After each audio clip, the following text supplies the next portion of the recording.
book creeps! Andy here, and after this video, we're finally all caught up. So today I have for you my March reading wrap up, and then we can move on finally to other videos. I'm sorry I'm so far behind, but these are all the books that I read in March, and I'm actually really excited to share these with you. I had a really great month of reading. So the very first book that I read in March was The Frozen River by Ariel Lawhon. Guys, this book was so good. It was so good. Okay, so this is about a woman. It's a historical fiction. So this woman existed, but not everything in this book happened. But it's about this woman who's a midwife, and she has very strong morals and, you know, a great family, husband, lots of kids and stuff, but also obviously faces hardship because it takes place in the late 1700s. And we get to, you know, learn about her and her family and life and everything. But we find that there's a woman in town who has been raped by some very prominent men in the town. But then also there's a murder in the town as well. And so she's trying to figure out who murdered this guy and what led to his murder, and if it's connected or completely separate from that took place. It's another one of those books. Last month I was telling you guys how I'm really enjoying reading books that feel kind of gratifying because they feel kind of related to current times, and that's how I felt with this one. It felt really gratifying the way that she spoke to these awful men. And I'm telling you, North in this book I think might be my least favorite character of all time. I mean, I know I hate Heathcliff, but I think I hate North even more than I hate Heathcliff. He is a horrendous, horrible, awful human being. So anyway, yeah, it felt very gratifying the way that she spoke up to these men. I was like, you fucking go, you tell them. Obviously there's negatives about it, the way women are treated, the way victims are treated, that feel very parallel to nowadays, unfortunately, but there were things in it that did feel very gratifying to read. I loved that it wasn't just a retelling of a specific event in history, but we also got a feel for life as a whole back then.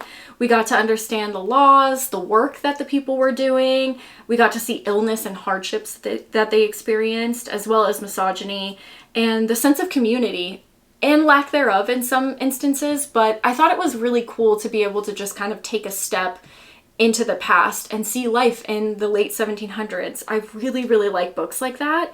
It reminded me a lot of, I don't know if you guys remember these, but there were books when we were when I was a kid, and they were journals written through women that lived in those times. Like, obviously they were fictional, but for example, the one that I remember is This Girl on the Oregon Trail. I'll put up a picture. So you got to read her diary through living through the Oregon Trail, you know, and like her family, I don't know, dying of dysentery or whatever happened. And that's how this book felt for me, but for adults. And I loved those books as a kid. So this just felt like a book for me 100%. I gave this one a 5 stars. I really loved it. I really didn't have any critiques. I loved the storytelling. I loved that we were able to see, you know, a whole picture of life back then. I loved what ended up happening in the story. Even if it was fictionalized, I still really, really enjoyed that. It's a story about womanhood and pregnancy and motherhood, but also oppression and objectification. But I think at the end of the day, mainly about morality and hope. And so it had, I think, a beautiful message, even though all of these horrible things were intertwined in the story as well. But I really loved that one. Highly recommend that guy. Okay, the next one that I read was This Bedrot Baby by Wendy Dalrymple. I don't have this one with me because as soon as I finished it, I said, please read this to my friend because I had such a blast reading this. I thought this was so good. So this is about a woman who's a sugar baby. So men pay her to like have dinner with them or whatever. I don't know exactly how far it goes with her, but she ends up meeting a woman, and the woman seems to have put some sort of curse or something on her, and her body starts physically falling apart. The body horror in this book is unreal. I can't even describe to you how much I loved the body horror in this book. It was so gnarly. It was so amazing. I wish I had the book with me to read you quotes from it, but it was so good. It was so good. And I think that there's a ton of ways that you can interpret this book. I mean, I put a ton of different interpretations, just kind of thinking as I went along with it. but it seemed a little bit like throwing your life away and working a job that you hate instead of pursuing your passion. So it wasn't talking badly about being a sugar baby, but she's not good at doing it. She doesn't make a lot of money. She doesn't enjoy it. She definitely hates it. And so I think it's also kind of how depression affects the way that you live and the decisions that you make and things like that. I also think it's about how women are treated as objects and kind of the importance that's placed on appearance. And kind of another thing that I got from it was there's so much of how we live that is how other people view us. And what would happen if we give or we stop giving those other people the power over us and we believe in ourselves and we live how we want to live. I feel like there's a lot that you can take away from this book. And I thought it was going to be just like a silly, fun book, but it was actually a lot more complex and profound and deeper than I thought it was going to be. And I think that there's a lot to take away from the story. I'm really excited to give this one another read. I had so much fun with it. The only thing I'll say, I haven't quite pinpointed the ending. I think I rated this like a 4.2 and I would have rated it higher, but I was a little confused on the ending. I wasn't 100% sure how I felt about it. So if you have read this one, please let me know your interpretation of the ending. I'm very curious how you felt about the ending. Next up, I read Mary Kubica's new book. This is It's Not Her.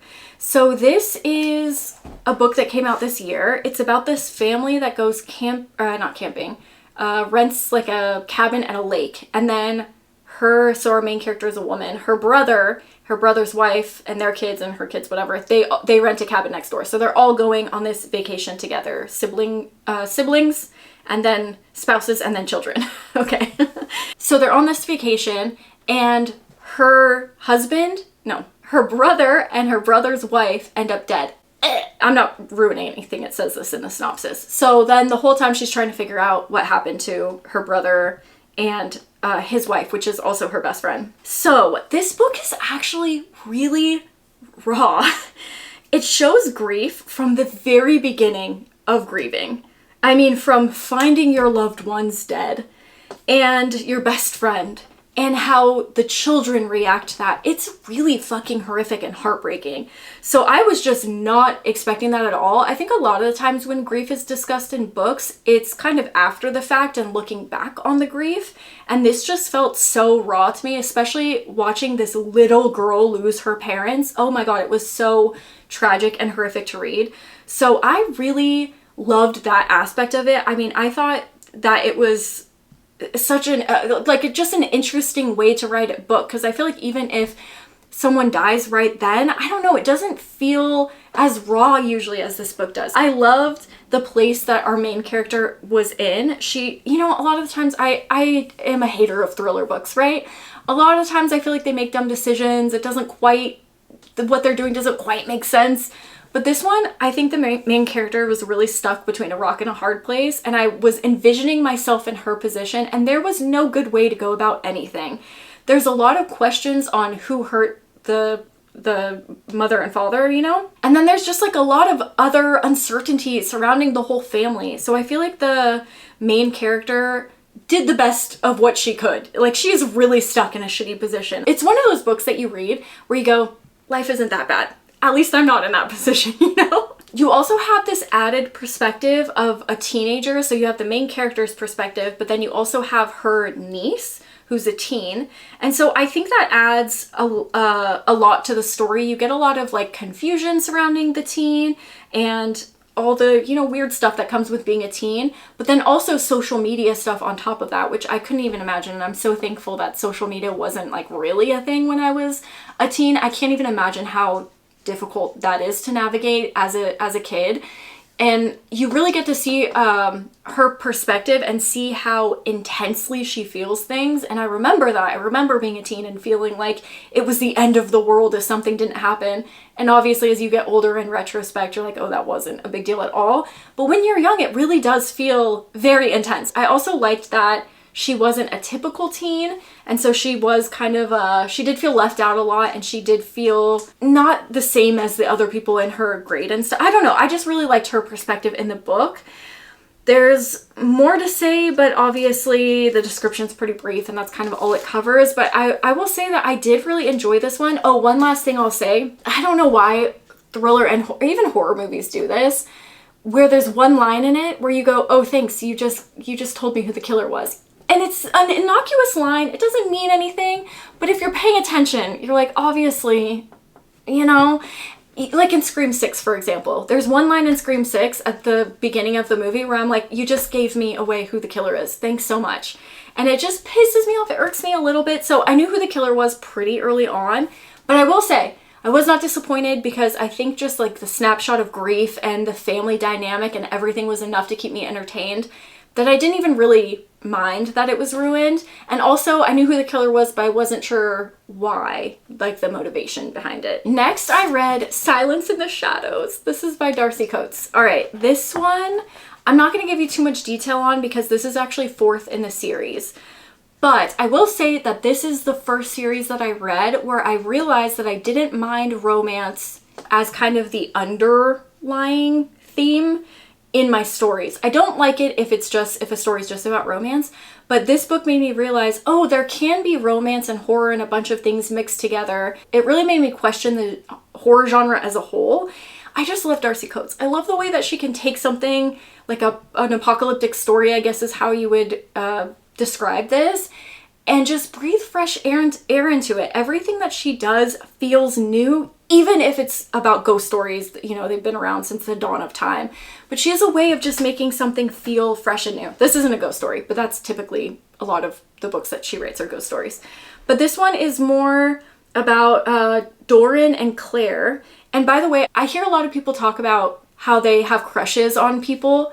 I think I have a crush on Doran. It's taken me years to read this book because I could not fathom saying goodbye to these characters because I know it's the last one in the story. But then I was like, oh wait, I could just read this and then read the first one again. So I think that's what I'm gonna do. All that to say, I think I have a crush on Doran. I think he's one of the coolest male characters. I just adore him. I love his and Claire's relationship. It's so intimate, but not in a sexual way. It's like very intense and very intimate, and oh, I just love them. I love them so much. So anyway, the whole story starts that there are these black spots that are happening in towns, like dark spots, where everything goes black and anyone who goes in doesn't come out. So nobody knows what's happening in these towns. So everyone's kind of freaking out. Claire is trying to get to her sister and pick up her sister and go to her aunt's house. But on the way, she has an accident and she's attacked by these monster kind of things. And Doran rescues her, but then she has to figure out if he can be trusted, you know, it's just some random guy. And then they go on this 4-book-long adventure, and all the books are very different. Some of them, they stay where they are. Some of them, they travel. Some of them, they try to solve what's going on. It's so neat. And this was just such a lovely wrap up to everything that's happened over 4 books. I really love that Black Winter series. It was fantastic. Okay, next up, I read this book. It's called Life for Sale. It's by Yukito Mishima. It sounded really interesting, and so I wanted to pick it up and read it. It's a weird book. Okay, so it's about a guy, and he's reading the newspaper and just being inundated with awful news, and he decides to take his own life. But he does not do it successfully. So when he wakes up, he's like, all right, I'm going to sell my life to someone. And it's not that he wants the money, but he wants to end his life, but have someone else do it. I guess because he doesn't feel capable of it. And he gets introduced to all these crazy characters. Like, he gets hired to drink poison.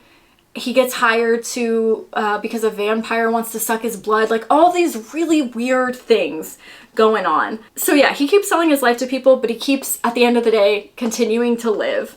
It's so absurd, and you have things like puppets and vampires and carrots and secret organizations and like so much sex. For whatever reason, he just sleeps with every woman in this book.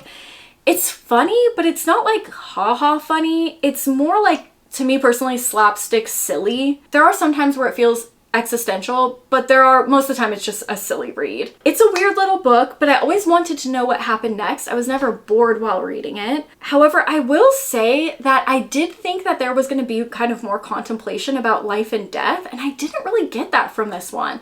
So this is kind of one that threw me for a loop. I'm still glad that I read it, but it wasn't a book that changed my life the way I thought that it might. You get what I'm saying? You know, sometimes you read a book and you're like, ooh, that's going to be my favorite book of the year. It wasn't my favorite, but it was still entertaining and silly. And this guy did end up committing suicide in a horrific way as well. Very sad. Anyway, the next book that I read is, sorry, not to just anyway and move on from that, but yeah, anyway. So Apparitions by Adam Pottle was our book club pick of the month. And this one was so good. This is about a young deaf boy. He gets abducted from his mother and taken by his father.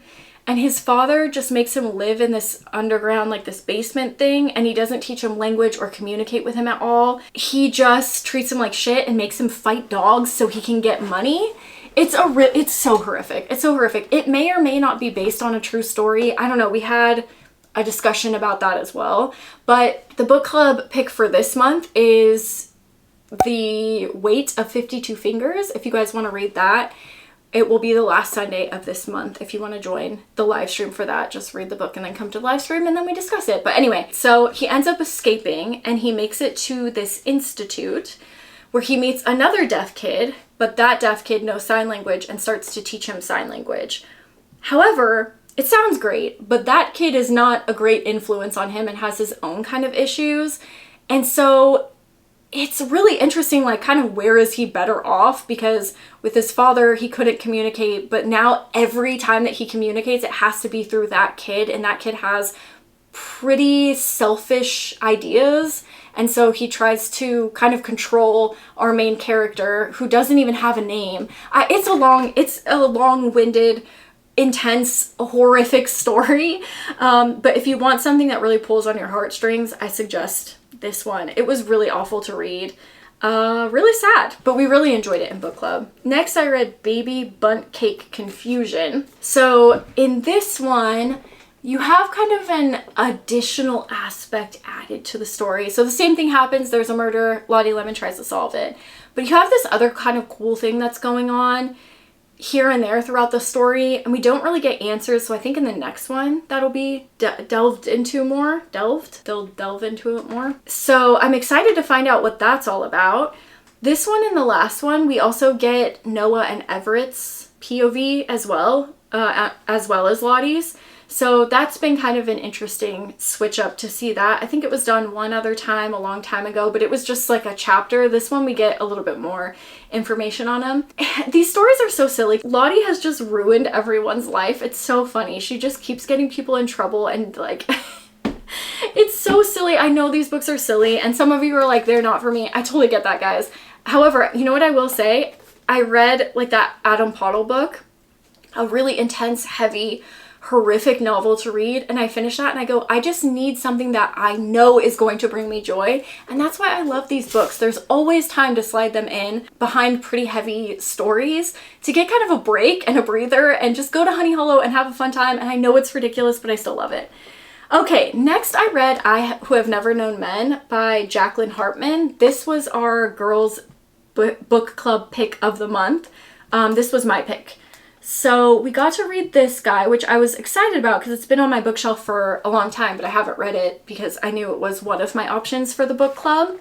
So this is about a bunch of women who are stuck in a cage underground, and there's men that are patrolling their cage, and they have very strict rules. The main character is the one that starts questioning things and kind of creating some sort of order where there isn't any, and really impressing the other women with her. But she also does feel very different from the other women as well. She got captured and brought to the cage when she was very young, so she doesn't have very much memory outside of the cage. The other women, they do have memories of what life was like, you know, their families and husbands and children and life and work and whatever. So they're stuck, but they end up getting out. I'm not ruining anything, that's what the back says. I won't go any further than that, but I will just say I really enjoyed this book. I really did, and it was not at all what I was expecting it to be. And I think that there's a lot of ways that you can read this book. The writer does have some connection to the Holocaust, so you can see it as, you know, a metaphor for that. But I think that it also questions kind of what it means to be human and never giving up your thirst for knowledge and finding answers or understanding love. I think one of the most interesting things about it is looking at the main character versus the other women and how they understand love, talk about love, show love, grief, all of those things because they were raised so differently. So I think it's also kind of a nature versus nurture thing too. I feel like there's so much that you can analyze in this story. And I will say that this is like existential dread to the max. This is my living hell. Reading this book, I'm like, you know those books that you read, you're like, oh my God, if I were here, I would lose my mind. I would freak out. Yeah, that's what this book was to me. So freaked me out a bit. It's also like a more dystopian sci-fi kind of novel, which I was not expecting at all. And yeah, I really liked this. I think it's at its core about human resilience. I don't know. Curious how you guys felt about this one, but I feel like people who like books that are more ambiguous and where you get to kind of draw your own conclusions will probably really enjoy this. People that like to have answers probably won't enjoy this one as much. So, you know, obviously it just depends on what you like to read.